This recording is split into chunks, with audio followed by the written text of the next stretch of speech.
بسم الله الرحمن الرحيم والصلاة والسلام على أشرف المرسلين سيدنا محمد وعلى آله وصحبه أجمعين. اللهم اجمعنا عليك ولا تكلنا إلا إليك، لنا اللهم الحق حقا وارزقنا اتباعه وأرنا الباطل باطلا وارزقنا اجتنابه واجعلنا من عبادك الصالحين وأوليائك المقربين برحمتك يا أرحم الراحمين. Nous continuons le commentaire de Sourate At-Takathur. Et la dernière fois, après une longue introduction, et après avoir montré l'identité de cette sourate, nous avions commenté le premier verset.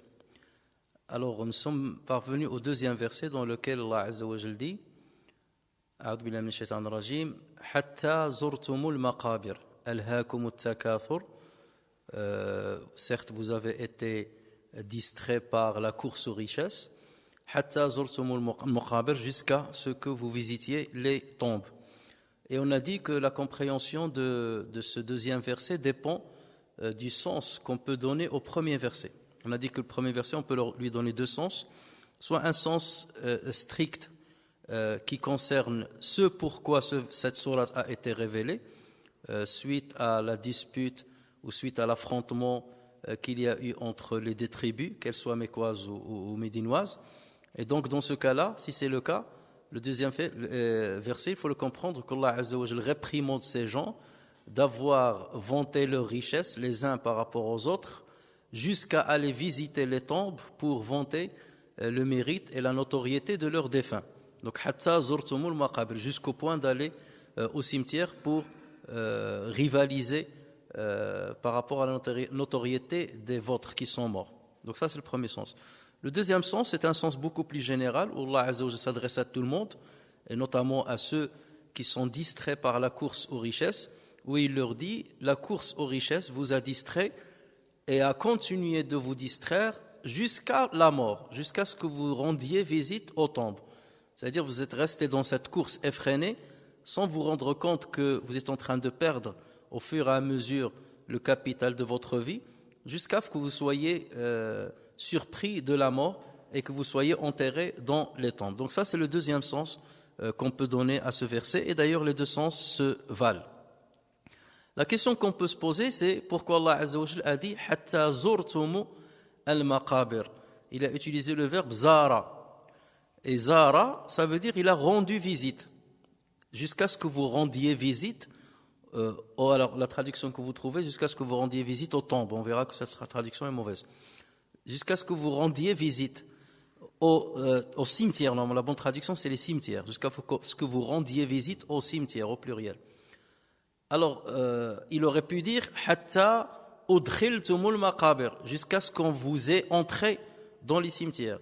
Ou « Hatta dufintum fil maqabir » jusqu'à ce qu'on vous ait inhumé dans les cimetières. Mais lui, il a dit jusqu'à ce que vous rendiez visite au cimetière. Ziyara, ça veut dire c'est une visite qui est temporaire, qui est éphémère, qui ne dure pas dans le temps. Donc là, on peut se demander pourquoi Allah Azza wa Jalla a utilisé ce verbe plutôt que d'utiliser un autre synonyme.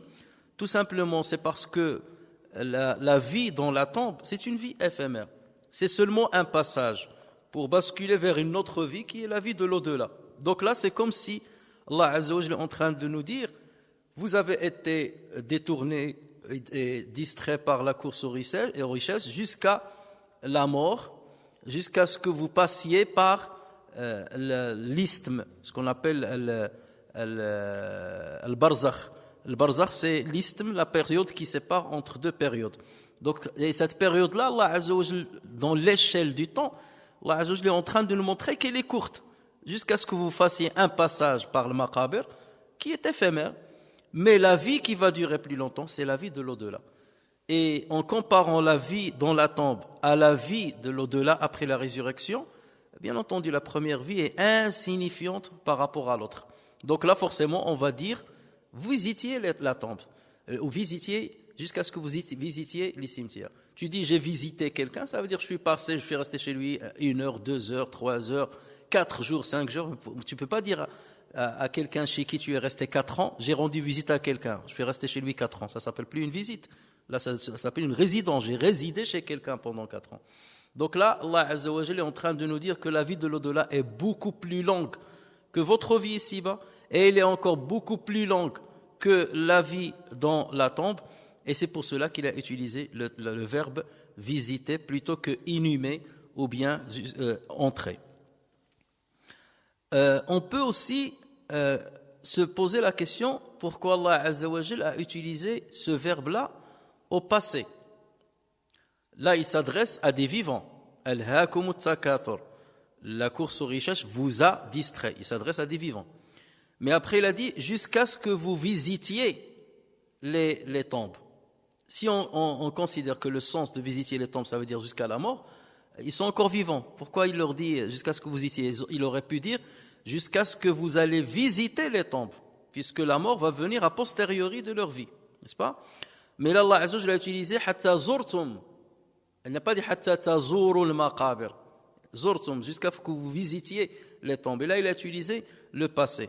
Pourquoi il a utilisé le passé? Là, on peut donner trois causes pour justifier cette utilisation. La première cause, c'est que Allah Azza wa Jalla s'adresse aux vivants, certes, mais comme on a dit tout à l'heure, tellement la vie sur terre et la vie dans les cimetières est courte que la notion du passé, du présent n'existe plus. C'est tellement court que c'est tellement compacté que le présent et le futur, ou bien le passé et le futur sont devenus un seul. Il est tellement courte, le passé et le présent sont devenus un seul. Et Allah Azza wa Jalla, dans ce cas, a préféré utiliser le passé. Et ceci, on le trouve dans le Coran, lorsqu'Allah Azza wa Jalla dit « Ata amrullahi fala tasta'jiluh » L'ordre de Dieu est venu. L'ordre, c'est quoi? L'ordre de la fin des temps, alors qu'il n'est pas encore venu. Il n'a pas dit l'ordre de Dieu « Sayati amrullah, sawfa yati amrullahi fala tasta'jiluh » Ata amrullah. On utilise le passé, donc soit pour signifier la certitude que ça va arriver, soit c'est pour montrer que c'est rapide. Il y a une grande célérité dans l'arrivée de ce phénomène au point qu'on utilise le passé, comme si c'était déjà arrivé. Donc là, bien entendu, ça montre que la course aux richesses n'a pas lieu d'être, puisque la vie elle est très très très courte et la mort, votre mort, c'est comme s'il est déjà arrivé. Elle relève du passé, elle relève plus du futur, parce que le temps est très compact pour vous devant le temps qui vous attend dans l'au-delà. La deuxième signification, c'est que Allah Azza wa Jalla s'adresse aux vivants. Qu'ils soient vivants, il s'adresse aux humains, qu'ils soient vivants ou morts. Les vivants comme les morts.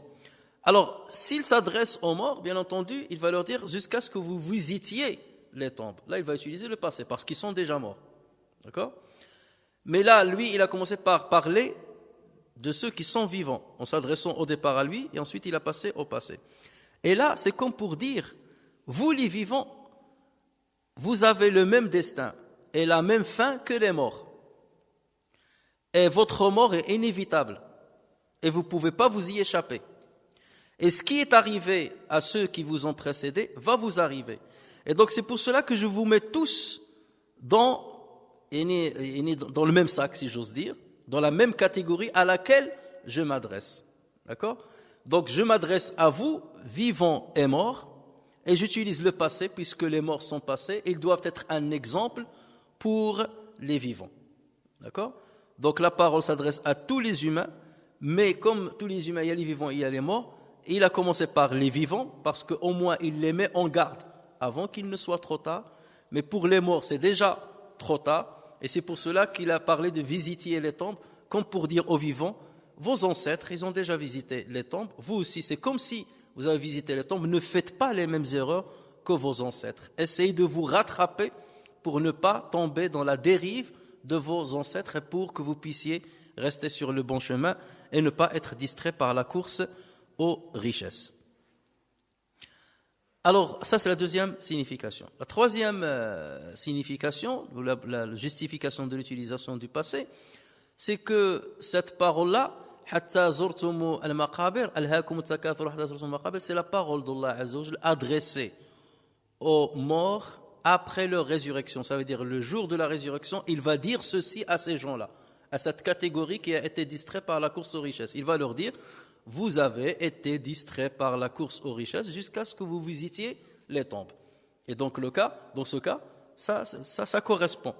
Il s'adresse à eux dans le delà sur ce qu'ils ont fait ici-bas. Donc l'utilisation du passé est justifiée puisque la scène, quelque part, cette scène de cette parole, où cette parole a été dite, cette scène-là se déroule dans l'au-delà et non pas ici-bas. Donc voici 3 justifications qu'on peut donner pour comprendre pourquoi Allah Azza wa Jalla a utilisé le passé plutôt que le futur. Et donc vous voyez que s'il a utilisé le futur, on n'aura qu'une seule explication, c'est qu'il s'adresse aux vivants qui vont mourir. Et ça s'arrête là. Alors qu'en utilisant le passé, on a les 3 possibilités. Ce qui montre qu'il y a plus de richesse avec l'utilisation du passé qu'avec l'utilisation du présent ou bien du futur. C'est pour cela qu'on dit à chaque fois qu'on change un terme dans le Coran, au mieux, on va garder le même sens. Sinon, on va perdre une richesse qui existe dans le terme choisi par Allah Azza wa Jalla. Et c'est ce qui montre que le Coran est vraiment miraculeux au niveau de sa syntaxe, au niveau de sa rhétorique. Et il est impossible qu'un être humain ait forgé ce Coran-là parce qu'il aurait choisi forcément à un moment ou à un autre un synonyme qui donnerait moins de valeur ou plus de valeur que ce qu'a donné le Coran. Or, il n'y a pas mieux, on ne peut pas donner mieux en utilisant d'autres synonymes que ce que le Coran a utilisé. La bonne traduction, comme j'ai dit, dans la traduction que vous trouvez dans les livres de traduction, jusqu'à ce que vous visitiez les tombes. Or, la tombe, en arabe, c'est al-qabr. Et le pluriel de al-qabr, c'est al-qubur, et non pas al-maqabir. Or, Allah Azza wa Jalla a dit « hatta zurtumul maqabir ». Il n'a pas dit « hatta zurtumul qubur ». S'il avait dit « hatta zurtumul qubur », là, la traduction qu'on a entre nos mains serait correcte. Jusqu'à ce que vous visitiez les tombes. Or, Allah Azza wa Jalla a dit hatta zurtumu al-maqabir. Al-qabr, c'est-à-dire la tombe, son pluriel c'est al-qubur. Et ça, on le trouve dans le Coran énormément de fois. Wa ma anta bimusmi'in man fi al-qubur. Tu ne vas pas faire entendre ceux qui sont dans les tombes. Wa ma anta bimusmi'in man fi al-qubur. Donc, al-qubur, c'est le pluriel de al-qabr. Par contre, al-maqabir, qu'a utilisé Allah dans ce verset, c'est le pluriel de al-maqbara. Al-maqbara. Et al-maqbara, c'est un nom de lieu. C'est un nom de lieu. C'est comme lorsque tu dis al-majzara, c'est l'endroit où on trouve, on vend la viande, où il y a la boucherie et ainsi de suite. Al-majzara, où c'est l'abattoir, l'endroit où on abat les animaux. Donc, tous les noms, enfin, une partie des noms qui ont cette rime-là, al-maf'ala, ça va dans ce sens-là. Donc, al-maqbara, c'est l'endroit où il y a les tombes. C'est l'endroit où il y a les tombes. Et Allah Azza wa Jalla a utilisé al-maqabir, ça veut dire les cimetières. Pourquoi cette utilisation alors qu'il aurait pu dire hatta zurtumul qubur, ça aurait été plus simple. Mais là, on va voir qu'il y a un sens encore plus beau, ça donne plus de beauté au verset. Dans toute la sourate là, Allah Azza wa Jalla est en train de parler de l'exagération. Il parle de l'exagération dans la course aux richesses, dans l'amassement des richesses. At-takathur. At-takathur, ça veut dire tu rajoutes richesse sur richesse sur richesse sur richesse. D'accord? Il y a un amassement. Et Allah Azza wa Jalla, pour concorder avec ce sens-là, il a utilisé le maqabir. Regardez les niveaux qu'on a. On a al-qabr. Al-qabr, c'est la tombe. Son pluriel, c'est al-qubur. Ce sont les tombes. Où se trouve le qubur? Les tombes. Où est-ce qu'ils se trouvent? Ils se trouvent dans le maqbara. Donc là, on a un sens encore supérieur. Et quel est le pluriel de al-maqbara? Al-maqabir, les cimetières. Donc c'est comme s'il y a un amassement de l'amassement. Al-maqabir, c'est l'amassement de al-miqbara, qui est l'amassement de al-qubur, qui est le pluriel de al-qabr. Donc là aussi, ça concorde avec takathur, al-maqabir. C'est comme si Allah Azza wa Jalla est en train de dire, vous êtes en train d'amasser les richesses, une au-dessus de l'autre, et la terre est en train d'amasser vos corps, les uns au-dessus de l'autre, dans des cimetières, au pluriel. Et tout cela, et vous ne vous êtes pas rendu compte qu'il y a ces maqabir, qu'il y a ces cimetières qui vous attendent et qui sont en train d'engloutir vos prédécesseurs, vos ancêtres, et que le tour viendra à vous. D'accord? Donc c'est pour cela que le maqabir a beaucoup plus de sens, plus de beauté, puisqu'elle concorde avec at-takathur, plutôt que d'utiliser seulement le qabr, ou bien al-qubur, ou bien al-miqbara. Donc là, a choisi ce qu'il y a de plus, et ce qui amasse le plus, c'est al-maqabir. Et bien entendu, ça c'est une exhortation pour dire que ces maqabir quelque part vont vous déposséder de toutes les richesses. Ces maqabir qui sont nombreuses vont vous déposséder des richesses, de vos richesses qui sont nombreuses. L'imam Muslim rapporte sur Abu Hurairah radiyallahu anhu que le prophète sallallahu alayhi wa sallam dit Yaqulu al-abdi mali mali. Le serviteur dit mon argent, c'est mon argent. Mali mali. Wa innama lahu min malihi thalath. Or le serviteur, il n'a que 3 catégories d'argent qui lui appartient. Le reste ne lui appartient pas. Ma akala fa afna, ou labasa fa abla, ou a'ta fa aqna. وما سوى ذلك فهو ذاهب وتاركه للناس. Donc il dit, le serviteur dit mon argent, pourtant il n'a de son argent que 3 choses. Ce qu'il a mangé et péri, ça c'est ton argent, c'est ce que tu as possédé. Ce que tu as mangé et péri, ça t'appartient. Ce qu'il a mangé et péri, ce avec quoi il s'est habillé et il s'est usé, les habits que tu as portés, ils se sont usés, ça c'était à toi, c'est vrai. Ce avec quoi il s'est habillé et s'est usé, et ce qu'il a donné et qui va durer. Ce qu'il a donné aux pauvres ou pour les nécessiteux, et ça va durer. Ça lui appartient. D'accord ? Mais le reste, ça ne t'appartient pas. Le surplus de ce que tu as mangé, de ce par quoi tu t'es habillé et de ce que tu as donné aux pauvres ou en aumône, ça ne t'appartient pas. Tu vas le laisser derrière toi. Tu mourras et tu le laisseras derrière toi. Le maqbara va te déposséder de ces choses-là. Le maqbara va garder seulement le rizq dont tu as profité, dans le halal bien entendu, ce que tu as mangé dans le halal, tu as remercié Dieu, ça reste avec le remerciement.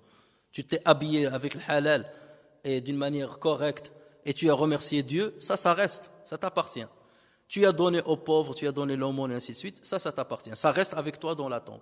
Le reste, ça part. Ça ne t'appartient plus, alors que tu as consacré toute ta vie à courir derrière cette richesse-là qui ne t'appartient désormais plus à cause de la présence, à cause de l'entrée ou de la visite de la tombe. Alhaakumut takathuru hatta zurtumul maqabir. Kalla, troisième verset, kalla sawfa ta'lamun. Alors la traduction qu'on trouve, mais non, kalla, on traduit par mais non, vous saurez bientôt. Kalla sawfa ta'lamun. Alors le mot kalla, les savants disent هذا حرف ردع وزجر حرف ردع وزجر واستنكار. C'est un terme qui signifie la réprimande et l'indignation. Kalla. Ça veut dire, Allah Azza wa Jalla est en train de dire, c'est-à-dire il montre une indignation de ce qui a été dit ou de ce que les autres pensent. J'amasse les richesses parce que c'est cette richesse-là qui va me faire durer sur cette terre, ou qui va me protéger, ou qui va m'immuniser contre tous les maux de la vie. Kalla, c'est pas vrai. Donc là, c'est une dénonciation. Donc réveille-toi. Et kalla, comme on a dit très souvent, ça ne s'utilise que dans les soirs mécoises. Ça ne s'utilise que dans les soirs mécoises. On ne les trouve pas dans les soirs médinoises. Parce qu'elles remettent les choses à l'ordre. Et ils remettent les priorités dans leur ordre. Et c'est pour cela que d'ailleurs dans cette sourate-là, on va voir qu'elle a été utilisée combien de fois ? 3 fois. Kalla sawfa ta'lamun. Thumma kalla sawfa ta'lamun. Kalla law ta'lamuna ilma al-yaqin. 3 fois elle a été répétée. C'est pour dire là, c'est pour mettre de la force sur le fait que penser ce que vous pensez aujourd'hui, c'est pas vrai. Il faut que vous vous rétablissiez sur le vrai raisonnement et avoir la lucidité dans le classement des priorités. Alors Dieu, en fait, avec ce kalla-là, c'est de la réprimande et c'est de la menace. C'est par ce mot-là, il y a de la menace. Donc Dieu menace ceux qui pensent ainsi que bientôt ils sauront, bientôt ils sauront que leur pensée était fausse. La pensée selon laquelle l'argent va les sauver. Dieu n'a pas cité le complément du verset sawfa ta'lamun. Vous saurez quoi ? Non, on devait s'attendre à vous saurez ça et ça et ça et ça. Mais dans le verset, il n'y a pas le complément.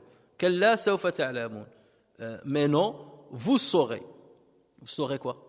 Allah Azza wa Jalla n'a pas dit le propos de ce que vous allez savoir. Et ça, lorsqu'on ne cite pas le complément, la menace, elle est encore plus forte. Par exemple, à Dieu appartient le meilleur exemple.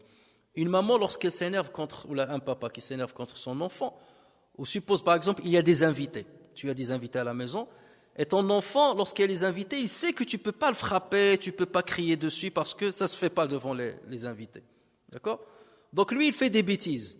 Et toi, tu le regardes avec un œil comme ça, tu lui dis, tu verras. Ouais, il va te dire quoi? Même si tu dis, tu verras. Tu ne vas pas lui dire quoi?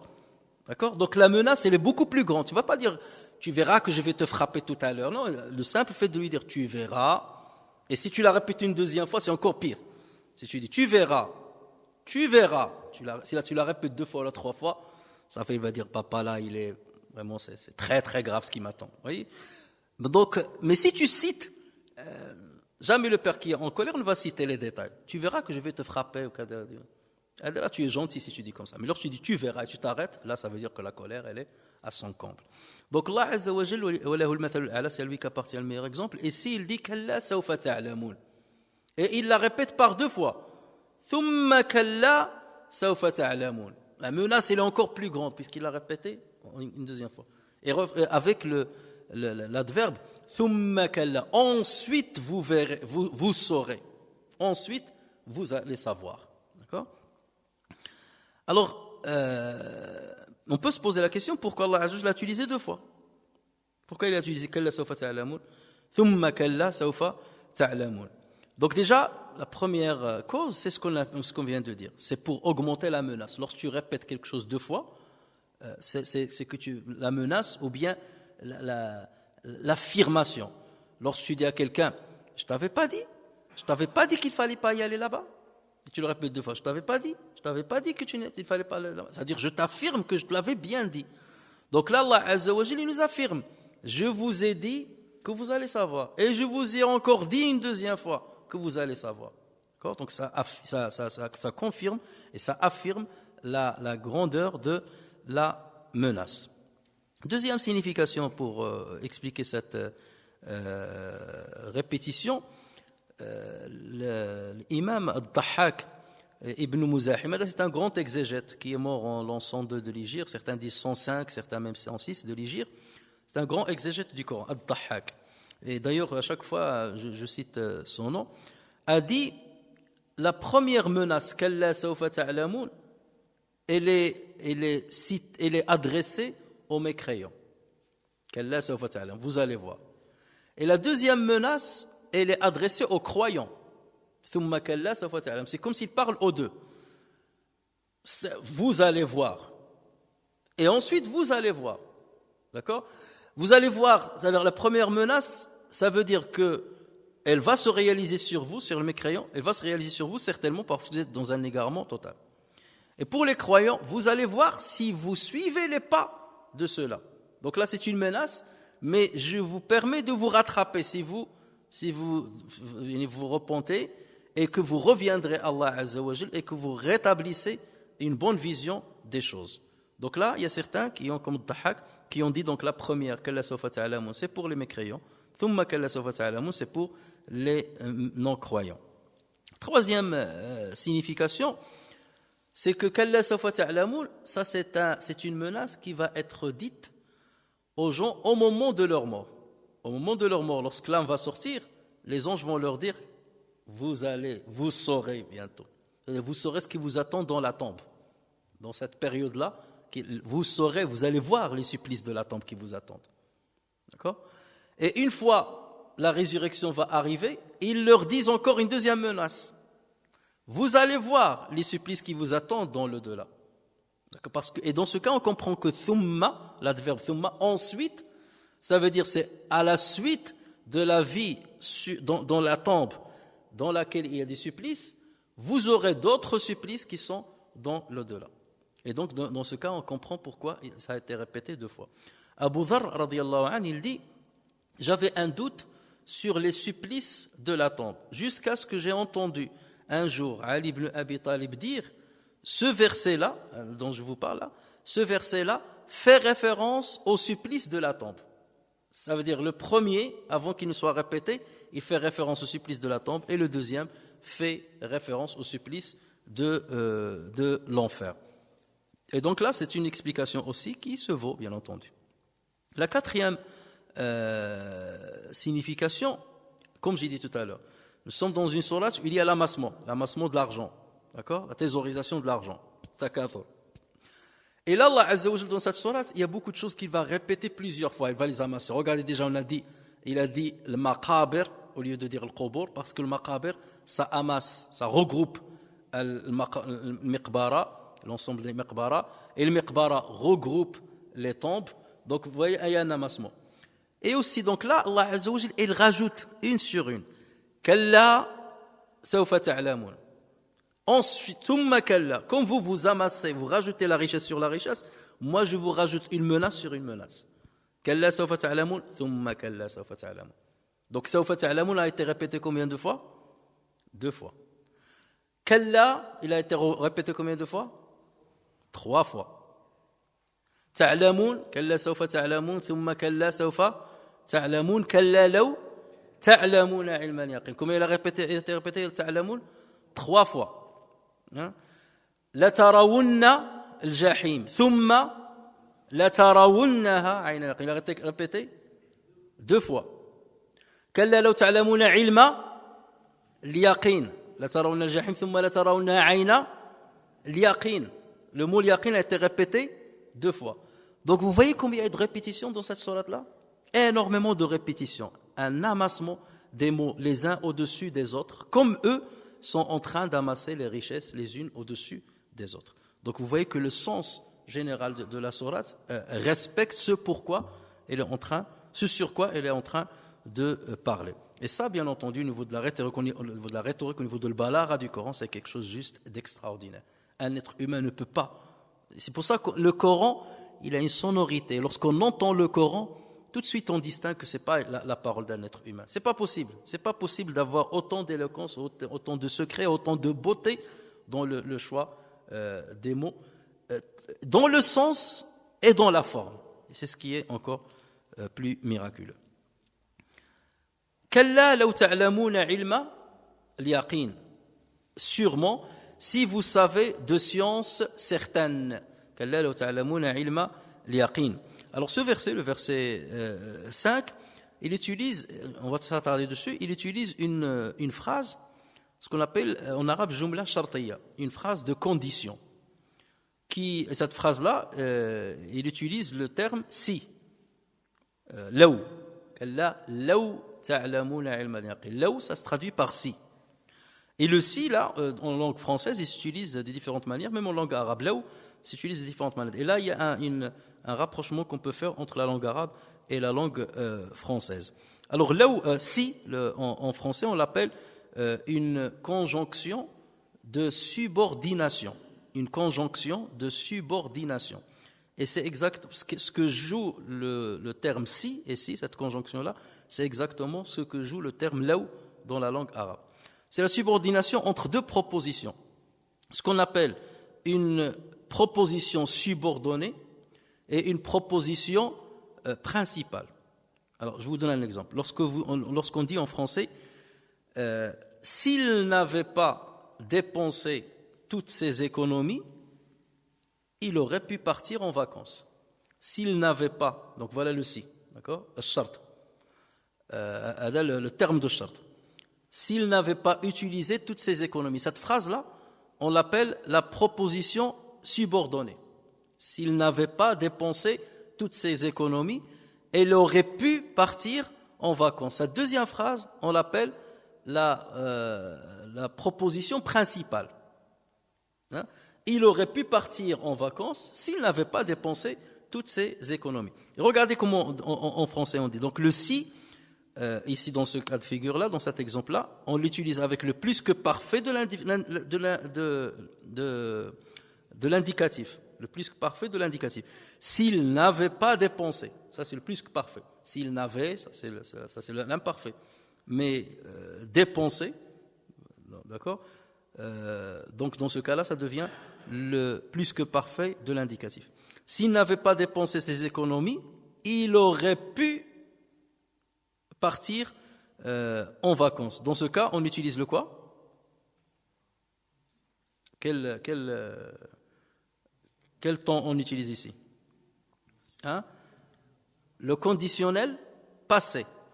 Il aurait pu, c'est le conditionnel. Il aurait, mais pu à l'époque. C'est le conditionnel du passé. C'est-à-dire, si on veut réduire le passé. D'accord? Alors, Allah Azza wa Jalla, il dit, Kalla law ta'lamuna ilma al-yaqin. Si vous saviez de science certaine, si vous savez de science certaine, donc saviez de science certaine, ça c'est la proposition subordonnée. Donc on doit s'attendre à la proposition principale, ce qu'on appelle en arabe jawab al-shart. On ne la trouve pas.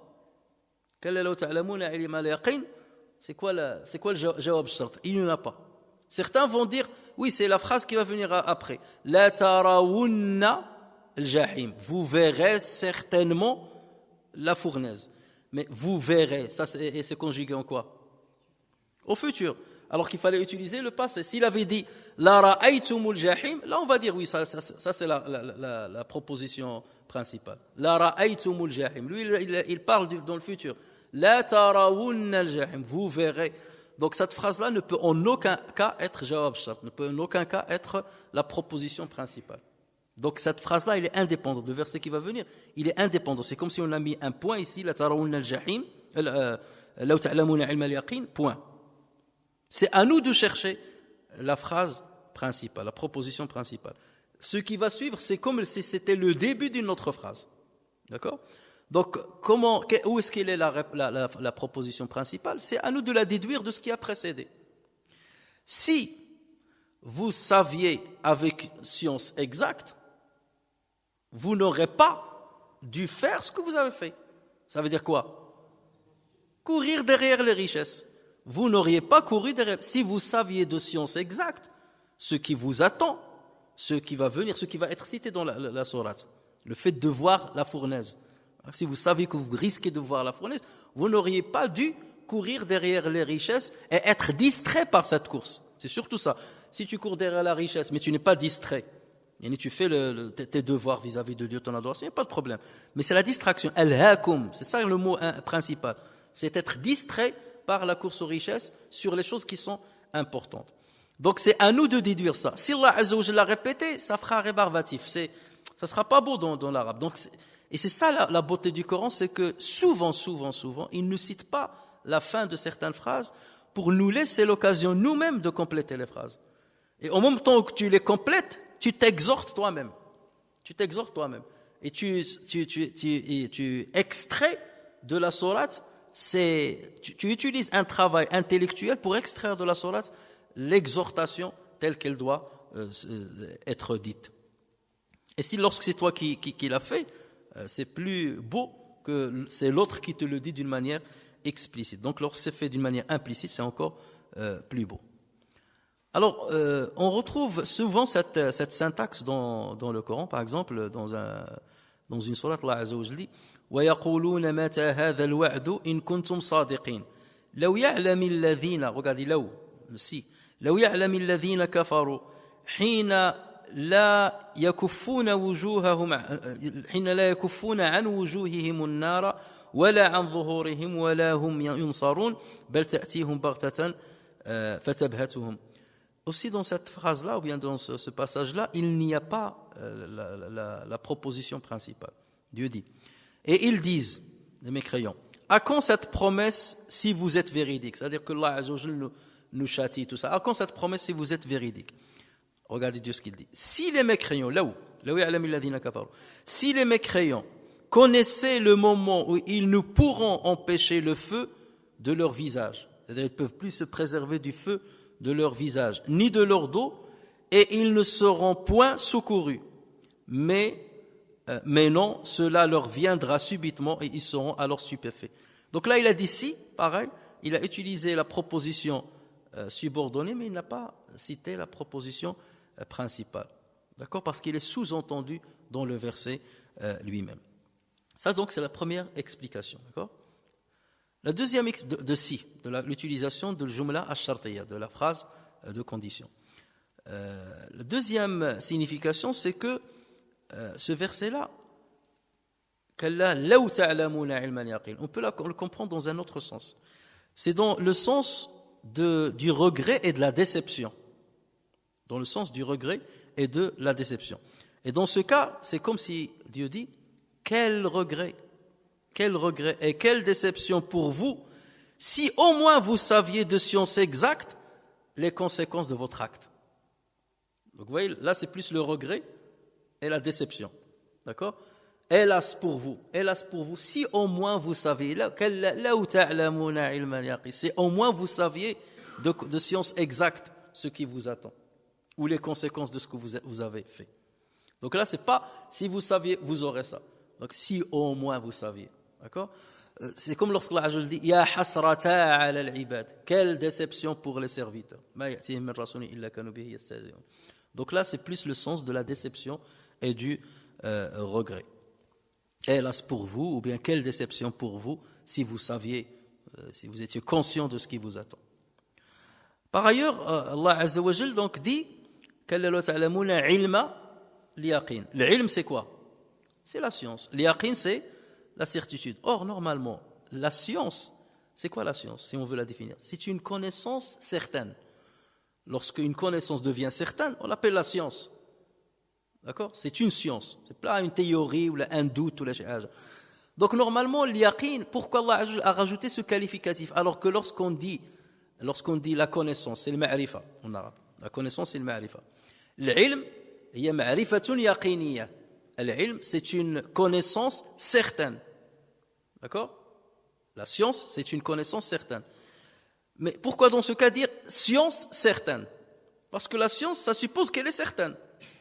D'accord? Lorsque je dis les sciences du maths ou les sciences de physique, c'est des sciences certaines, il n'y a pas de doute, en général bien entendu. Les exceptions confirment la règle. Mais c'est une science exacte. D'accord? Donc pourquoi dans ce cas dire certaine? Le simple fait de dire science, ça aurait suffi. Mais lorsque Allah Azza wa Jal rajoute l'yaqin, c'est comme si c'était une répétition qui ne convient pas. Non, elle convient. Pourquoi? Parce que ce que le surat est en train de dire sont des choses qui parfois paraissent évidentes. Le fait que la mort nous dépossède de ce qu'on possède, est-ce que ça c'est une connaissance évidente ou pas? La mort nous fait déposséder de nos richesses. Tout le monde connaît ça. Tout le monde connaît ça. Le fait que la richesse ne sert absolument à rien au moment de la mort. Tout le monde sait ça. Le fait qu'on ne va pas ramener nos trésors, notre argent, nos maisons, nos voitures, nos biens matériels, on ne va pas les ramener avec nous dans la tombe. Le fait que dans la tombe, on ne va pas jouir de tous les biens qu'on a laissés derrière nous. Tout ça, c'est une science, ça. Ça, c'est une science exacte. D'accord? Et tout le monde sait ça. Le croyant comme le mécréant. Il n'y a pas un mécréant qui va dire, oui, imagine un non-croyant, il ne croit pas en Dieu, il collecte l'argent et ainsi de suite. Et tu lui dis, mais tu collectes pourquoi l'argent? Tu continues de collecter l'argent. Jamais qu'il va te dire, sait-on jamais que ça va me servir dans la tombe? C'est pas possible, personne ne va dire ça. Ouais, il va te dire, je sais pas, je continue pour mes enfants. Jamais il va dire, je vais en profiter après ma mort. D'accord? À part les pharaons qui ramenaient leurs trésors avec eux dans les tombes, ils les mettaient dans les tombes en pensant qu'ils vont les retrouver plus tard. Mais je veux dire, ceux qui ne croient pas, parce qu'au moins ils croyaient à quelque chose après la mort. Mais celui qui ne croit pas à une vie après la mort, il ne va pas te donner cette explication-là. Mais le problème, c'est une science, c'est une science, le fait de savoir que l'argent ne nous sert à rien, que les grandes richesses ne sont pas une immunité forcément contre les maux de la vie, contre la mort. Ça, c'est une science. Si c'était une science certaine, s'il était certaine, normalement, elle doit être accompagnée d'une œuvre. Lorsque tu sais que les cigarettes sont nuisibles pour la santé, ça c'est une science ou pas? C'est une science. Pourquoi dans ce cas tu fumes? Donc on va dire, c'est comme si ce n'était pas une science certaine chez toi. Toi, tu es certain qu'elle est nuisible. Mais tu fumes. Donc, on va te dire, ouais, par exemple, supposons, il va te dire, quelqu'un va te dire, moi, je fume. Pourquoi? Parce que le médecin, un tel, il fume. Qu'est-ce que tu vas lui dire? Tu vas lui dire, ouais, d'accord, ce médecin, il sait rien. Il sait rien. Est-ce que lui, il ne sait rien? Si, il sait que, mais il sait rien parce qu'il n'a pas traduit sa connaissance dans sa pratique. Et lorsque quelqu'un ne traduit pas sa connaissance certaine dans la pratique, c'est comme s'il ne savait pas. Lui et l'ignorant sont pareils. D'accord?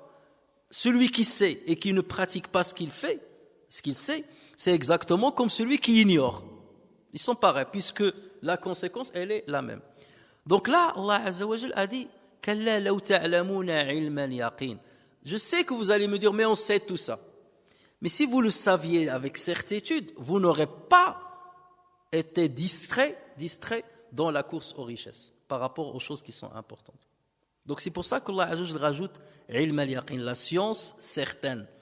Votre science, c'est comme si elle n'est pas certaine, même si vous prétendez qu'elle est certaine, parce qu'elle n'a pas changé votre comportement, elle n'a pas changé votre attitude, elle n'a pas changé votre mode de vie et les priorités de votre vie et votre philosophie de vie.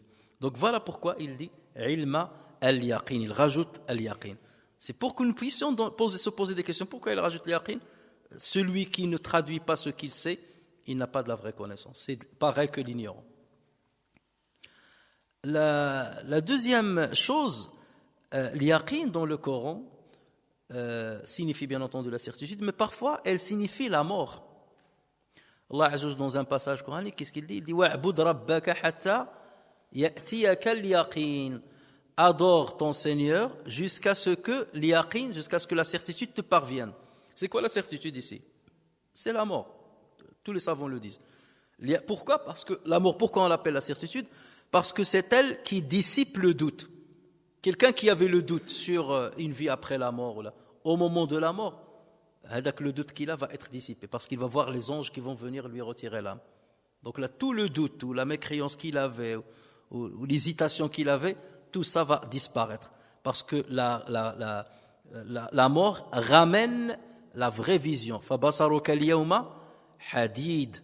Ta vision est aujourd'hui très précise, alors qu'avant, elle était un peu floue. Tu voyais les choses pas bien. Et maintenant, tu vas voir bien. Avant, tu avais peut-être un petit doute ou un grand doute. Là, tu n'auras aucun doute. C'est pour cela que le Coran appelle le maut al-yaqin. Donc, dans ce cas-ci, on prend cette explication-là. Comment on va comprendre le verset? Kalla law ta'lamuna ilma al-yaqin. Si vous saviez la science de la mort. On parle de la science des mathématiques, la science de la physique, la science de la médecine. Et il y a la science de la mort. C'est quoi la science de la mort? C'est savoir ce qu'est la mort et ce qui vient après la mort et ce qui se rapporte à la mort. Ce qui va venir dans la tombe, ce qui y aura dans la résurrection. Tout ça, ça s'appelle la science de la mort. Al-imanu bil yawmil akhir. Nous, on l'appelle dans la foi, dans la foi musulmane, les 6 piliers de la foi, il y a la croyance dans le dernier jour. Cette croyance en dernier jour, tout ça, ça s'appelle, c'est quoi? La science de l'maut. Ilmu al-maut. La science de l'maut et de ce qui viendra après le maut. Donc Allah Azza wa Jalla ici, c'est comme s'il dit, selon cette signification, si vous saviez la science de la mort et ce qui se rapporte à la mort, vous n'auriez pas été distrait par la course aux richesses. Donc voilà une autre signification en changeant maintenant le sens de l'yaqin. Donc vous voyez aussi que l'utilisation de l'yaqin n'est pas anodine, c'est qu'elle donne 2 sens différents et qui se valent, l'un comme l'autre. Kalla law ta'lamuna ilma l'yaqin. Donc là, c'est terminé. La tarawunna, donc là, Allah Azza wa Jalla revient vers eux, il les menace. La tarawunna al-jahim. Vous verrez certes la fournaise. La tarawunna, ad-lam, c'est pour l'affirmation. Ou nun à la fin, tarawunna, ad-nun, il y a l'affirmation, tawkid.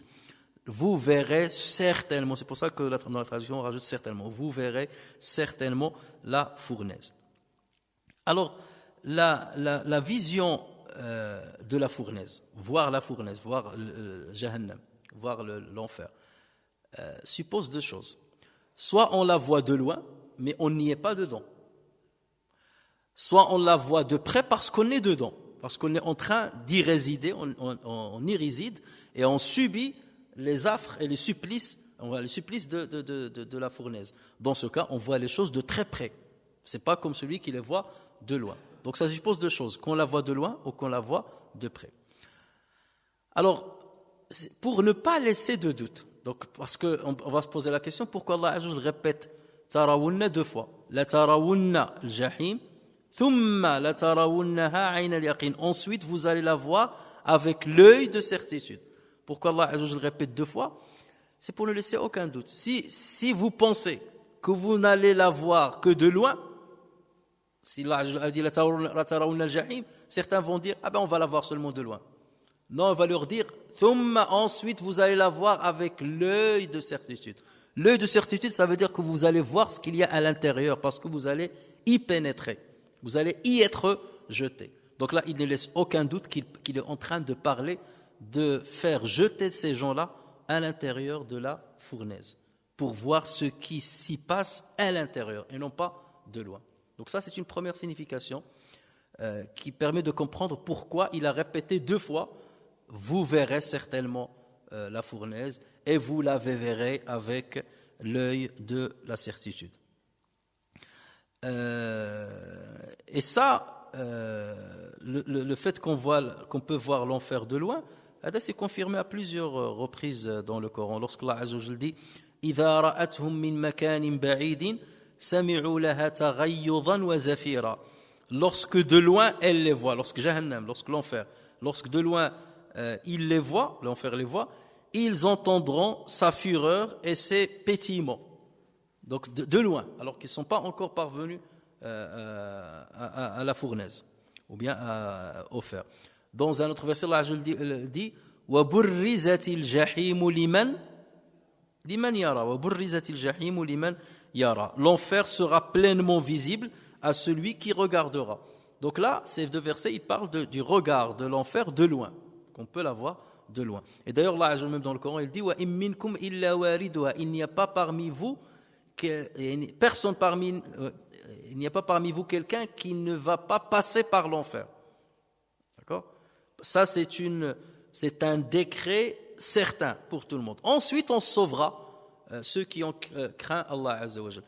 Et certains savants, la majorité de Al-Sunnah al-Jama'a disent Waridua, ça veut dire qu'il va passer sur Sirat, donc sur le pont, au-dessus de l'enfer. Donc on verra ce qu'il y a en dessous, c'est-à-dire l'enfer elle-même, on la verra. Mais bien entendu, on ne la verra pas avec le détail, avec tous les détails que verront ceux qui vont y pénétrer et ceux qui vont goûter à ces supplices. Donc leur vision, elle est beaucoup plus proche et elle rentre beaucoup plus dans le détail que ceux qui vont la voir de loin ou la voir rapidement parce qu'ils ont traversé rapidement As-Sirat. Alors pour d'autres exégètes, la première vision de l'enfer dont parle Allah Azza wa Jal est une menace. C'est une menace. Vous verrez l'enfer. C'est seulement une menace. Quant à la deuxième, c'est la vraie vision pour ceux qui n'ont pas pris la menace d'Allah Azza wa Jal en compte. Je vous menace, c'est-à-dire si vous ne m'entendez pas, si vous ne croyez pas et si vous ne faites pas ce que je vous dis, ça veut dire le fait de ne pas être distrait par la course aux richesses, vous la verrez, mais cette fois-ci avec l'œil de certitude parce que vous allez y être jeté. La troisième signification a été donnée à la répétition de la vision, c'est que vous verrez la fournaise une première fois, une deuxième, une troisième et une énième fois. Donc c'est pour ça que Allah l'a répété deux fois. Et ça dans le Coran ça existe, où Allah parle d'une fois et deux, mais ça signifie que tu peux faire à plusieurs reprises la chose et le résultat sera toujours pareil. C'est comme lorsque Allah dans Surat Al-Mulk, verset 3, il dit فَارْجِعِ الْبَصَرَ هَلْ تَرَى مِنْ فُطُورٍ ثُمَّ ارْجِعِ الْبَصَرَ كَرَّتَيْنِ يَنْقَلِبْ إِلَيْكَ الْبَصَرُ خَاسِئًا وَهُوَ حَسِيرٌ. Donc Allah dit ramène le regard sur les cieux que Dieu a créés, ramène le regard sur les cieux, y vois-tu une brèche quelconque? Ensuite ramène le regard une deuxième fois et le regard te reviendra humilié et frustré. Pourquoi il reviendra humilié? Parce qu'il a essayé de chercher s'il y a une fissure dans le ciel, il ne va pas trouver. Et même si tu le répètes troisième, quatrième, énième fois, tu ne verras pas de fissure. Il y a ni de désordre dans le ciel qu'Allah Azza wa Jalla a créé. Donc c'est pareil lorsqu'il dit la tarawunna al-jahim, ça c'est une signification. Vous verrez l'enfer et ensuite vous la verrez. Ça veut dire que vous allez rester longtemps à l'intérieur. Tu as tout le temps de la voir et de la revoir et de la revoir. Thumma la tarawunnaha ayn al-yaqin, avec l'œil de certitude. D'accord? Ça veut dire que vous allez y rester longtemps. Et ce regard, cette vision de ce qui se passe dedans sera répétitive. Donc ça aussi c'est une explication qui se vaut. Alors, juste au niveau de l'qira'at, la majorité des lecteurs, ils disent la tarawunna, kalla la tarawunna al-jahim, thumma la tarawunnaha ayna al-yaqin. Mais il y a Abu Amir et al-Kisa'i, ils lisent kalla la turawunna al-jahim, thumma la tarawunnaha ayna al-yaqin. Kalla la turawunna, هذا يتسمى فعل مبني لمجهول. On vous montrera l'enfer. Dans la lecture la plus répandue, vous verrez l'enfer. La tarawunna. Dans une autre lecture, la turawunna. C'est pas la tarawu, la turawu. Donc les harakat, elles bougent ici, elles changent. La turawunna, on vous montrera la fournaise. Et ensuite, ils sont d'accord sur le deuxième verset. Ensuite, vous la verrez avec l'œil de certitude. La turawunna, ça veut dire les anges, ou Dieu va vous montrer l'enfer de loin. Donc là, c'est une présentation. Et c'est pour ça ceux qui ont dit la première, la tarawunna, elle est de loin, ou la deuxième, elle est de l'intérieur. La tarawunna de loin, on va vous la présenter. Et ensuite, vous allez la voir de l'intérieur. Donc ceux qui vont dans ce sens-là, ils s'appuient sur cette lecture par laquelle le prophète sallallahu alayhi wa sallam aussi a lu. Donc c'est une lecture qui est notoire, mutawatira, puisqu'il a été rapporté par, il fait partie de qira'at al-ashar. Alors dans le verset 5, Allah Azza wa Jalla dit law ta'lamuna ilma l'yaqin, si vous saviez avec la science de certitude. Ensuite il dit la tarawunnaha ayna l'yaqin, vous la verrez avec l'œil de certitude. Donc il y a la science de certitude dans le verset 5 et dans le verset 7 l'œil de certitude. Quelle est la différence? La science de certitude, c'est lorsque tu crois en quelque chose sans l'avoir vu, mais tu y crois avec certitude. Nous les croyants, nous croyons que Dieu existe avec certitude. Nous croyons que le paradis existe, que les anges existent. Est-ce qu'on a vu le paradis? Est-ce qu'on a vu Dieu? Est-ce qu'on a vu les anges? On ne les a pas vus. Mais notre science, notre connaissance, notre croyance, elle est certaine. Ça, c'est une science de certitude. Ayn al-yaqin, c'est ce que tes yeux vont voir. Là, dans ce cas, tu passes de la science de certitude à la vision de certitude. Le jour où tu verras les anges, tu vas voir qu'il y a une concordance entre la science de certitude que tu avais et l'œil de certitude de ce qu'il a vu. Sauf que l'œil va te donner d'autres détails, des détails que tu ne connaissais pas peut-être, mais l'existence ou les généralités, tu les sauras. Les généralités qu'on connaît maintenant sur le paradis, sur l'enfer, sur les anges, sur les djinns, sur les supplices et tout ça, c'est la science de certitude. Après les détails, l'œil de certitude, voir les choses là, bien entendu, ça on le saura plus tard. C'est comme lorsque tu dis la capitale de Chine, c'est Pékin. Ça, c'est la science de certitude, tu n'as pas de doute là-dessus. Mais le jour où tu visiteras Pékin et tu descendras à Pékin, là, tu vas dire, maintenant, j'ai l'œil de certitude. Est-ce que ça veut dire que il y avait un doute sur la science de certitude? Est-ce qu'il y avait un doute dessus? Non. Pour le croyant, il n'y a pas de doute entre la science de certitude et l'œil de certitude. Sauf que l'œil donne certains détails qui n'étaient pas connus par la science de certitude. Vous voyez? C'est ça la seule différence. Et c'est pour cela qu'Allah Azza wa Jalla nous juge sur la science de certitude, non pas sur l'œil de certitude. Ce qui te dit, moi je ne crois qu'à ce que je vois. Je n'ai pas vu Dieu, je ne crois pas. Je n'ai pas vu quelqu'un être ressuscité, donc je ne crois pas à la résurrection. Eh bien, continue comme ça. D'ailleurs, le test et l'examen sur terre, c'est ceux qui croient à l'invisible, mais pas n'importe quel invisible, l'invisible sur lequel Allah Azza wa Jalla a donné des informations probantes à travers le Coran ou à travers son prophète sallallahu alayhi wa sallam lorsqu'il nous a transmis des informations d'une manière authentique, à travers des hadiths authentiques. Donc c'est ça justement où réside le test. Si nous devions attendre de voir Dieu pour croire, ben dans ce cas, où est l'examen? Où est le test? Il n'y a pas de test. Là, dans ce cas, tout le monde va croire, le bon comme le mauvais, parce qu'il a vu de ses propres yeux. Et c'est sur ce point-là qu'on sera examiné. Mais nous, lorsqu'on dit j'ai la foi, c'est que j'ai la science de certitude. Je n'ai pas de doute dessus, que je serai ressuscité, qu'il y a le paradis, qu'il y a l'enfer, que celui qui fait ne serait-ce que le poids d'un grain d'atome de bien aura du bien. Celui qui ferait ne serait-ce que le grain du poids d'un atome de mal, il risque d'avoir du mal. Là, c'est la science de certitude. Et le jour du jugement, je verrai ça avec l'œil de certitude. Alors, le jahim, selon la majorité des savants, ça c'est un des 7 noms qu'on donne à l'enfer. On l'a déjà dit, donc on parle de Jahannam, on parle de Nar, on parle de Jahim, on parle de Al-Hutama, on parle de Saqar, on parle de l'Hawiya et on parle de Sa'ir. Donc ce sont les noms qu'on donne à l'enfer. Et certains disent que ce sont les 7 portes de l'enfer. Et certains disent que ce sont 7 degrés de l'enfer. Peu importe, en tout cas, que ce soit 7 degrés, 7 portes ou 7 noms, le Mohem, il s'agit de l'enfer avec tout ce que ceci suppose comme supplice dedans. Alors le dernier verset, puis assurément vous serez interrogés ce jour-là sur les délices. Alors, Na'im, selon la majorité des savants, il faut faire une distinction entre Ni'am et Na'im. Ni'am, c'est les bienfaits de Dieu. An-Na'im, c'est les délices. Tout délice est un bienfait, mais tout bienfait n'est pas forcément délice.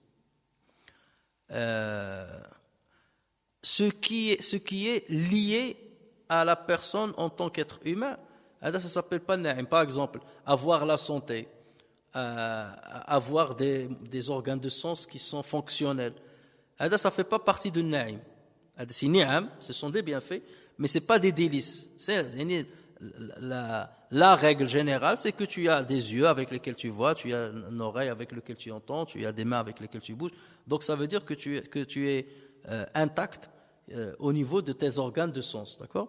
Mais Na'im, c'est les délices, c'est le plus. Par exemple, l'eau qu'on boit, c'est un Na'im.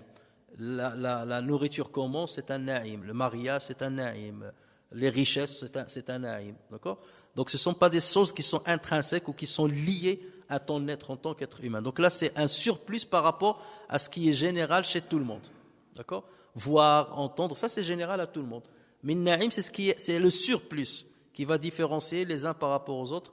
Et on va dire ceux-là sont plus riches que ceux-là. Donc c'est ça un petit peu la différence entre les deux. Et la question qui se pose, vous serez questionné sur les délices.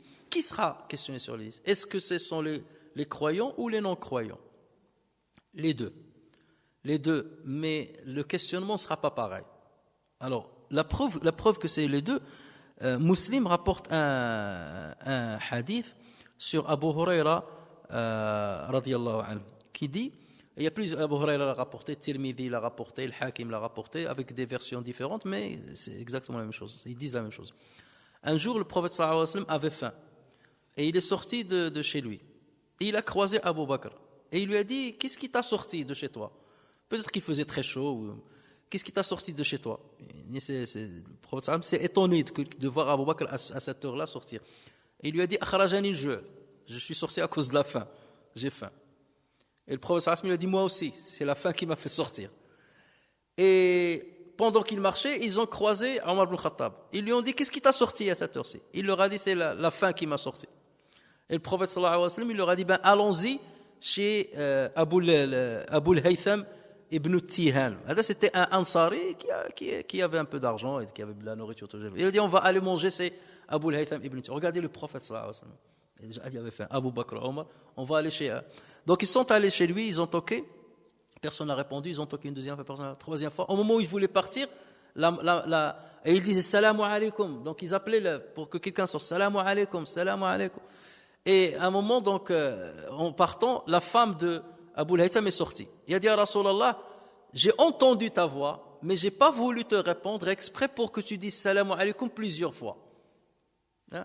Parce que salam alaykoum, c'est comme un dua, que la paix soit sur vous. Donc j'ai voulu que tu la répètes plusieurs fois pour qu'Allah Azza wa Jalla nous donne la paix. Regardez l'intelligence d'elle.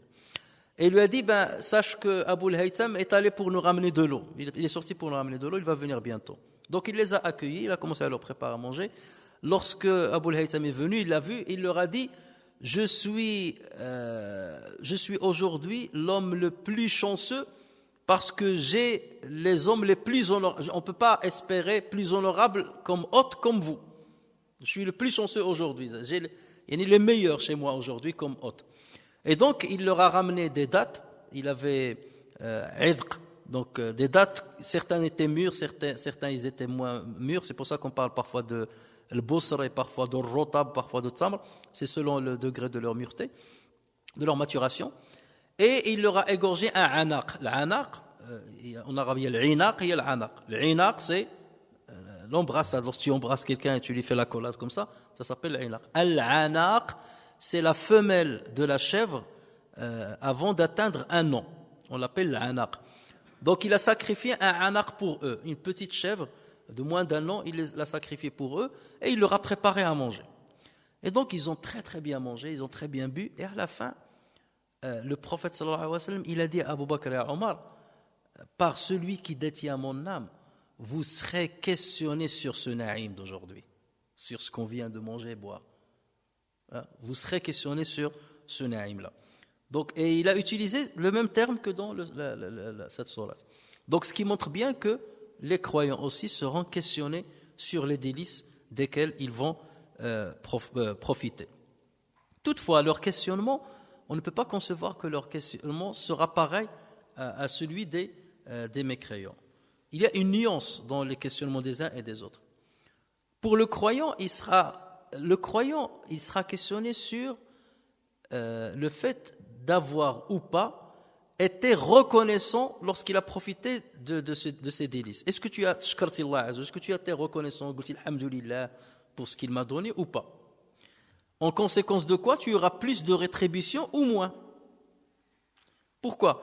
Parce que le croyant, à la base, il sait que c'est Dieu qui lui a donné ça. Sauf que nous, il nous arrive d'oublier de dire alhamdulillah, de remercier Dieu. Mais au fond de nous, on sait que tout vient de Dieu. Mais parfois, on oublie. Ou parfois, on sous-estime la valeur du délice. Tu dis, mais c'est normal, tu as bu, tu n'as pas dit alhamdulillah. Pourquoi? Soit tu as oublié, soit tu as dit, de toute façon, boire l'eau, ce n'est pas quelque chose d'extraordinaire, ça arrive à tout le monde. Donc, il n'y a pas de quoi. Tu es sous-estimé. Là, c'est une erreur, bien entendu. Mais ce n'est pas la même faute. La même faute de celui qui dit, ce bienfait m'appartient. Si j'ai bénéficié de ces délices, c'est par mon travail. Innama utitu ala ilmin indi, comme Qarun a dit. C'est pas Dieu qui m'a donné. C'est mon intelligence, c'est mes diplômes, c'est mon travail. Est-ce que c'est la même chose?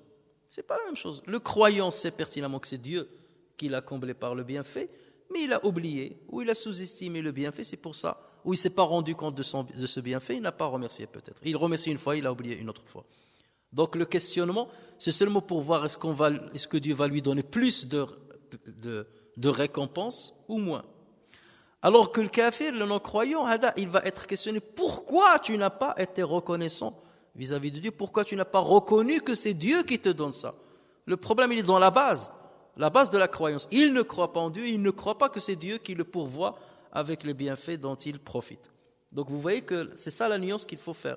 Donc lorsque le prophète sallallahu alayhi wa sallam dit, il a dit à Abu Bakr et à Omar, vous allez être questionnés sur ces délices, c'est pas dans le sens dramatique où vous risquez de le payer cher. Il ne faut pas le comprendre comme ça. C'est lui qui est allé chez cet homme-là pour manger. Comment il va le payer cher?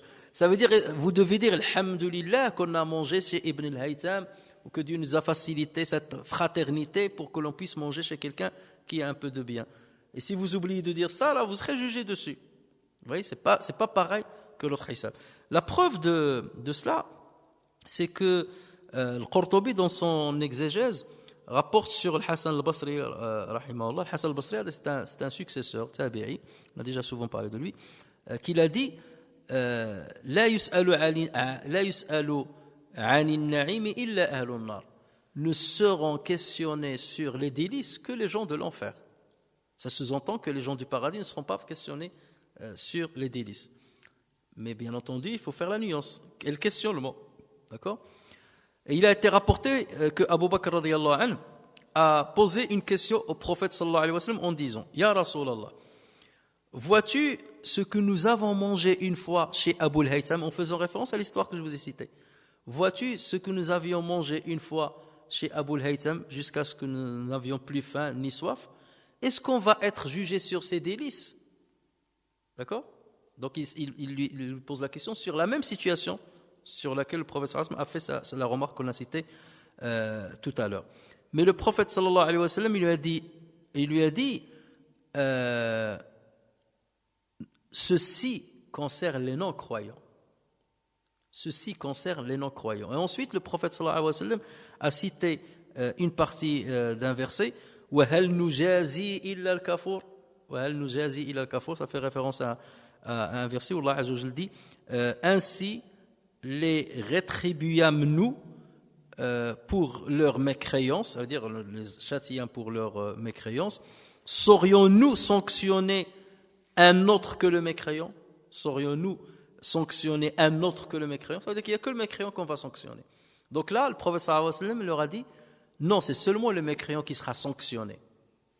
Mais toi, non. C'est-à-dire la nourriture qu'on a mangée chez Abu al-Haytham, on ne sera pas sanctionné dessus. On ne sera pas questionné dans le sens de sanction. Donc c'est là où il faut faire... Est-ce que le prophète sallallahu alayhi wa sallam se contredit? Non, pas du tout. La fois où il leur a dit, vous serez questionné sur ce naïm, et là il lui a dit, on ne sera pas questionné là-dessus, c'est que il sous-entend, dans l'autre il sous-entend questionner sur la reconnaissance, alors qu'ici, sanctionner sur le fait de ne pas avoir reconnu que ce bienfait vient d'Allah Azza wa Jalla, ou que Allah Azza wa Jalla n'est pas le bienfaiteur dans ce qu'on a eu. D'accord? Donc il faut faire cette nuance-là. Et c'est comme ça qu'il faut ce qu'on appelle jam' bayna al-hadithain, comment rassembler entre deux hadiths qui paraissent dans leur énoncé contradictoire. Il n'y a pas de contradiction. Et même nous, dans nos paroles, parfois je sous-entends ça et je donne deux réponses qui paraissent différentes, alors que le sous-entendu n'est pas pareil dans cette situation et dans l'autre situation. Parce que là, le prophète sallallahu alayhi wa sallam, là-bas, il leur disait, c'est lui qui parle, alors que là, Abu Bakr, il a parlé, le prophète sallallahu alayhi wa sallam a compris le sens de la question de Abu Bakr. Il lui dit, est-ce qu'on sera jugé sur ça? Donc le prophète sallallahu alayhi wa sallam a compris qu'Abu Bakr lui disait, on sera sanctionné sur la nourriture qu'on a mangée chez Ibn Haytham. Et le prophète sallallahu alayhi wa sallam a dit, non, ça c'est le non-croyant. Mais lorsque le prophète sallallahu alayhi wa sallam il a dit, vous serez questionné, ça il sous-entend, c'est pas sanctionné. Vous serez questionné sur la reconnaissance qui vous permettra d'avoir plus ou de récompense ou pas de récompense parce que vous n'avez pas été reconnaissant. Ibn Majah rapporte sur Mu'adh ibn Abdillah ibn Khubayb, qui rapporte sur son père, qui rapporte sur son oncle, qu'il a dit: nous étions dans une assise et le prophète sallallahu alayhi wa sallam est venu avec les cheveux un peu mouillés. Il avait les cheveux un peu mouillés. Et l'un de nous lui a dit: naraka al-yawma tayyib an-nafs. Cher prophète, nous voyons aujourd'hui que tu es tayyib an-nafs, ça veut dire en bon état. Il est très souriant, très tayyib an-nafs. Et le prophète sallallahu alayhi wa sallam, il a dit: ajal, alhamdulillah, walhamdulillah. Certes, oui, et louange à Allah Azza wa Jal. Et il a dit ensuite, on a commencé à parler de la richesse. Il commençait à parler de la richesse. Et le prophète sallallahu alayhi wa sallam a dit: la ba'sa bil ghina liman ittaqa. Il n'y a pas mal dans la richesse pour celui qui craint Dieu. Il n'y a pas de mal que tu sois riche si tu crains Dieu. Donc le problème n'est pas dans la richesse. Comme a dit le verset le premier, c'est la distraction par la course aux richesses. Alhaakumu lahu, alhaakumu takathur. Il n'y a pas de mal dans la richesse pour celui qui craint. Et ensuite il a dit: was-sihhatu liman ittaqa khayr. Et la bonne santé pour celui qui craint est mieux que la richesse. Avoir une bonne santé et craindre Dieu, c'est mieux que la richesse. Ensuite, il a dit: wa tibun nafsi mina an-na'im. Et le fait d'être en bon état fait partie des délices, fait partie de na'im. Qu'est-ce qu'on peut comprendre de ce hadith? Le prophète sallallahu alayhi wa sallam, donc, il dit: il n'y a pas de mal à la richesse lorsqu'elle est accompagnée de la crainte. Pourquoi? Parce que la crainte assiège la richesse ou la course à la richesse afin que la personne ne déborde pas, afin qu'elle ne dévie pas, afin qu'elle ne se distrait pas du principal. Donc c'est pour ça le prophète par ailleurs il dit ni'mal malu salih lirrajuli salih, il est béni l'argent est béni pour une personne bénie. Donc lorsqu'il est entre les mains d'une personne bénie qui craint Allah Azza wa Jal. Et ensuite il a dit la bonne santé avec la crainte de Dieu est mieux que la richesse. Mais qu'est-ce que ça sous-entend? Si tu as les trois, c'est encore mieux. Si tu as la bonne santé, la crainte de Dieu et la richesse, forcément ça c'est l'idéal, hein, c'est l'idéal. La crainte de Dieu d'abord, la bonne santé ensuite et la richesse là c'est bien. Même si le prophète il a cité que 2 grades, mais ça sous-entend que le meilleur grade c'est d'avoir les 3, mais le plus important de ces 3 là c'est la crainte d'Allah Azza wa Jalla. Donc c'est ce qu'il faut comprendre de cette sourate, c'est celui qui court derrière la richesse, dans l'amassement de l'argent, sans être accompagné de la crainte d'Allah Azza wa Jalla, sans penser à l'au-delà, sans penser qu'il y a une rétribution dans l'au-delà, sans penser qu'il y a le jahim, sans penser qu'il y a une punition sur celui qui a été distrait de l'essentiel, c'est celui-là qui est concerné par cette sourate. Et nous, en tant que musulmans, donc cette sourate nous exhorte à ne pas s'aveugler par la course aux richesses. La course aux richesses ou l'amassement de la richesse doit être contrôlé par la crainte d'Allah Azza wa Jal et doit être accompagné par l'adoration, par l'accomplissement de ce qui est essentiel, de ce pourquoi Allah Azza wa Jal nous a créés, à savoir l'adorer. Et donc toute richesse qui écarte le musulman de l'essentiel, de l'adoration d'Allah Azza wa Jal, qui le fait tomber dans l'inconscience, dans le ghafla, donc c'est une richesse qui est mal venue. Et cette sourate-là, donc, elle rétablit les choses quant à la vision de ce qu'est la richesse dans la vie, de la place que doit avoir la course aux richesses dans la vie d'un musulman. Alors pour terminer, il y a une question qu'on peut se poser, c'est que Allah termine en disant « Ensuite vous serez questionné sur les délices ». Si on suit la logique de la sourate, Allah il a dit « Vous verrez l'enfer ». Ensuite vous la verrez avec l'œil de la certitude. Ensuite, vous serez questionné sur les délices. Normalement, le questionnement sur les délices arrive avant l'enfer ou après l'enfer? Avant. Donc pourquoi il a dit ensuite vous serez questionné sur les délices? Il faut se poser la question. Dans l'ordre chronologique, normalement, vous serez questionné et ensuite vous verrez l'enfer. Alors pourquoi il a dit cela? Ceci peut avoir 2 explications. C'est comme si Allah Azza wa Jal, ensuite vous serez questionné sur les délices, mais ensuite ça ne veut pas dire qu'il y a une succession de la chronologie. D'accord? Là c'est pour montrer, c'est comme s'il a ouvert une parenthèse. Vous avez été distrait par la course aux richesses jusqu'à ce que vous visitiez les tombes. D'accord? Ensuite, vous serez questionné sur les délices. D'accord? En conséquence de quoi? Vous verrez l'enfer et vous la verrez avec. Donc là, cette phrase-là, c'est comme s'il a ouvert une parenthèse et ensuite la phrase-là est restée à la fin. Mais normalement, dans l'ordre chronologique, elle devait être thumma, elle devait être jusqu'à ce que vous visitiez les tombes. Donc c'est après les tombes, vous serez questionné sur ça. Donc thumma, elle fait la succession pour la visite des tombes et non pas pour la vision de l'enfer. On peut le comprendre comme ça, sauf qu'il a été retardé. Et ceci dans le Coran existe.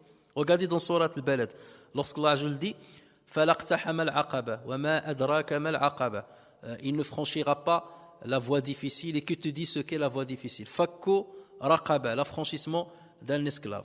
Ou it'amun fi yawmin dhi masghaba, ou bien nourrir pendant un jour de famine. Yatiman dha maqraba, un orphelin proche parent, ou miskinan dha matraba, un pauvre dans le dénouement. Après, qu'est-ce qu'il dit? ثم كان من الذين آمنوا وتواصوا بالصبر وتواصوا بالمرحمة. Ensuite, il fera partie de ceux qui ont cru et qui se sont enjoints mutuellement la patience et se sont enjoints mutuellement la miséricorde. Normalement, il était croyant avant de faire nourrir le pauvre. Et c'est parce qu'il est croyant et qu'ils sont joints mutuellement à la patience qu'il a nourri le pauvre, qu'il a affranchi l'esclave et ainsi de suite. Mais le thumma, il est venu plus tard. Donc ceci arrive dans le Coran. Ça ne veut pas dire qu'il y a une illogique, qu'il y a quelque chose d'illogique, non, c'est seulement comme une parenthèse qui a été ouverte au milieu, et après on continue la parole. Ça c'est la première explication. La deuxième explication, c'est que ça veut dire l'ordre chronologique. Et c'est pas faux. On entre dans l'enfer, et ensuite les anges leur poseront la question après qu'ils soient entrés en enfer. Et ceci existe dans le Coran. Allah Azza wa Jalla dit dans Surat Al-Mulk, Kullama ulqiya fiha fawjun sa'alahum khazanatuha alam ya'tikum nadir. À chaque fois qu'on jette dedans dans l'enfer un groupe, les gardiens de l'enfer leur diront un metteur en garde, un avertisseur ne vous est-il pas venu? D'accord? Donc ils leur poseront la question après. Là c'est une question de dénigrement quelque part. Et pourquoi vous avez mérité l'enfer? Un prophète ne vous est pas venu? Et ça on le retrouve aussi dans Surat Zumar. وَسِيقَ الَّذِينَ كَفَرُوا إِلَى جَهَنَّمَ زُمَرًا حَتَّى إِذَا جَاءُوهَا فتحت أبوابها وقال لهم خزنتها ألم يأتكم رسل منكم يتلون عليكم آيات ربكم وينذرونكم لقاء يومكم هذا. Lorsqu'on va ramener les gens de l'enfer vers l'enfer en groupe et qu'on ouvrira les portes, les gardiens leur poseront la question, des prophètes de vous, de votre communauté, ne vous ont-ils pas été envoyés et ils ne vous ont pas mis en garde contre la rencontre de ce jour-ci? Donc vous voyez, ça c'est la question, pas de Allah Azza wa Jalla, du jugement, le questionnement du jugement, mais c'est un questionnement de mépris qui va être formulé après qu'il soit en enfer, après que tout soit terminé. Donc ça veut dire que dans l'enfer, une fois ces non-croyants seront dans l'enfer, ceux qui ont été distraits par la richesse, on leur dira, les anges vont leur dire, alors ils sont où les délices dont vous profitiez dans le delà? Là c'est une question de moquerie. Ils sont où les délices et l'argent que vous avez thésaurisé? Il vous a servi maintenant, ici dans l'enfer? Ça vous sert à quelque chose? Vous voyez?